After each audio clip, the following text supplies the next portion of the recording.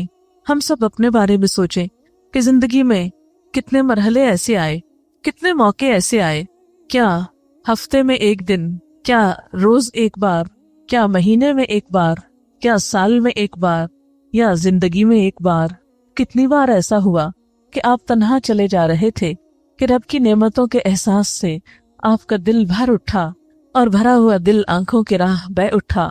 ایسے لمحات اور ایسے مواقع وقتاً فوقتاً آتے ہی رہنے چاہیے، اس لیے کہ اللہ تعالیٰ کی محبت کا ایسا اظہار جو ہر ریاکاری سے خالی ہو، ہر دکھاوے سے خالی ہو، کیونکہ انسان بسا اوقات جب کسی مجلس میں ہوتا ہے، جب اور لوگ اس کے ساتھ ہوتے ہیں، تو ہو سکتا ہے کوئی ایسی بات ہو کہ جس بات کی وجہ سے انسان اپنے رب کو یاد کرے، یا کوئی اور اس کو یاد دلائے تو یاد آ جائے۔ لیکن خاص طور پر ایسے مواقع کہ جب صرف بندہ اور اس کا رب ہو، اور پھر انسان کسی دوسرے کے کہے بغیر اپنے رب کو یاد کرے، تو یہی یاد دراصل بہت قیمتی یاد ہے۔ ایسی ہی تنہائی میں بہائے ہوئے آنسو بہت قیمتی ہیں، اور ان آنکھوں پر جہنم کی آگ حرام ہے جو رب کو یاد کر کے بہہ پڑے۔ پھر آپ دیکھیے کہ انسان جب کسی کو یاد کرتا ہے تو اس یاد میں زبان کا ذکر بھی ہے، اور اس یاد میں کسی مجلس میں بیٹھ کر یاد کرنا بھی ہے۔ آپ دیکھیں گے کہ عموماً جب آپ لوگوں کے بیچ میں ہوتے ہیں، گفتگو کرتے ہیں، تو اپنے پسندیدہ ٹاپک پر ہی گفتگو کرتے ہیں۔ انسانوں کا ذکر ہو تو اسی انسان کو یاد کرتے ہیں، اسی کا ذکر کرتے ہیں جو آپ کو پسند ہو، جس دل میں اللہ تعالیٰ کا شکر ہو، جس دل میں اللہ کی محبت ہو، جس دل میں اللہ کی یاد ہو۔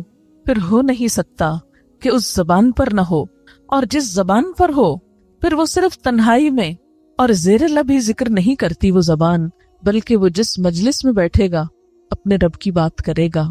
پھر رب کی بات کر کے اس کو شرمندگی نہیں ہوگی، اس کو کوئی شرم نہیں آئے گی، وہ کسی احساس کمتری میں مبتلا نہیں ہوگا، اس لیے کہ ہم اپنے ہر پیارے کا ذکر کرتے ہوئے خوشی محسوس کرتے ہیں اور پورے کانفیڈنس کے ساتھ بات کرتے ہیں۔